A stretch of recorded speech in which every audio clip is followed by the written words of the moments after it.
ભગવાન પાસે પ્રાર્થના કરીએ. એ બ્રહ્મ સમાજ આજે તમારી પાસે આવીને ભીખ માગતો હોય પેટ માટે, તો પણ એ બ્રહ્મ સમાજ હોય અને એમાં એની જરાય નાનપ ન હોય. લ્યો, સ્વામી અહીંયાથી કીધું બ્રાહ્મણ કદી ભીખ ન માગે.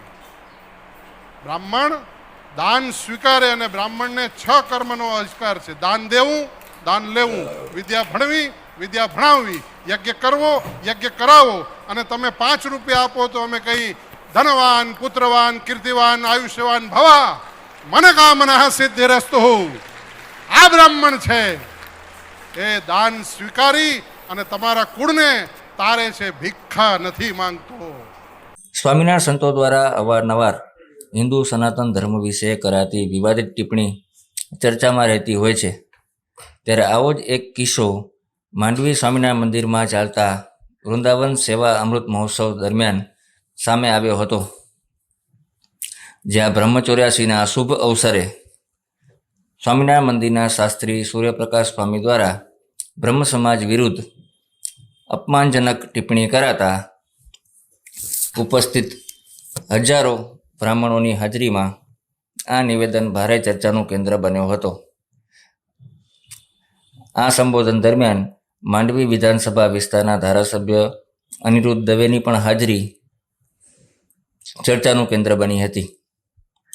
સોશિયલ મીડિયામાં આ વિવાદિત નિવેદન ખૂબ ઝડપથી વાયરલ થયું હતું. જોકે બાદમાં આ જ કાર્યક્રમ દરમિયાન માંડવી વિધાનસભાના ધારાસભ્યએ સાધુએ કરેલા વિવાદિત નિવેદનનો સ્થળ પર જ જવાબ આપ્યો હતો. જોકે બ્રહ્મ સમાજમાં સાધુ દ્વારા કરાયેલી આ ટિપ્પણીનો ભારે વિરોધ જોવા મળી રહ્યો છે. એમ આજે પણ એ ભૂદેવ દુનિયાના છેવાડે જાય તો ભગવાન સ્વામિનારાયણનો સંદેશો, આપણે ભગવાન વેદ વ્યાસે આપેલો સંદેશો, આપણને ઋષિ મુનિઓ આપેલો સંદેશો, અરે યાજ્ઞવલ્ક્યની સામે એક ગાર્ગી ઊભી થઈ અને ગાર્ગીના જવાબ યાજ્ઞવલ્ક્ય ઋષિ આપે. આ ભારતનો સમાજ, ભક્તજનો, આ ભારતનો સમાજ. અને એ જ સમાજ જો હોય ને તો માત્ર ને માત્ર કોઈ કારણ હોય તો એ બ્રહ્મ સમાજ. ભગવાન પાસે પ્રાર્થના કરીએ.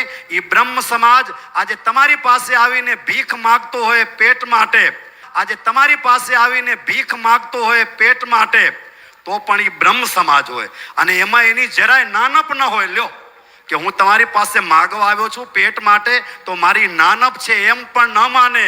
કારણ કે આ સમાજ એ આખો મારો છે. આટલું ઉચ્ચ જો સ્થાન રાખ્યું હોય તો બ્રહ્મ સમાજે રાખ્યું છે.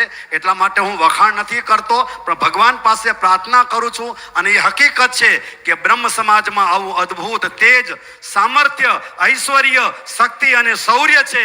ભગવાન સ્વામિનારાયણ એવું ને એવું બ્રહ્મ સમાજમાં આપે એવી ભગવાનના દિવ્ય પાદારમાં પ્રાર્થના. બ્રહ્મ સમાજ સહિત આપ સૌને મારા હેતપૂર્વક જય સ્વામિનારાયણ. કરવું. સ્વામી અહીંયાથી કીધું બ્રાહ્મણ કદી ભીખ ન માગે. બ્રાહ્મણ દાન સ્વીકારે અને બ્રાહ્મણને 6 કર્મનો અધિકાર છે. દાન દેવું, દાન લેવું, વિદ્યા ભણવી, વિદ્યા ભણાવવી, યજ્ઞ કરવો, યજ્ઞ કરાવો. અને તમે 5 રૂપિયા આપો તો અમે કહી ધનવાન, પુત્રવાન, કીર્તિવાન, આયુષ્યવાન ભવા, મનકામના સિદ્ધિરસ્તુ.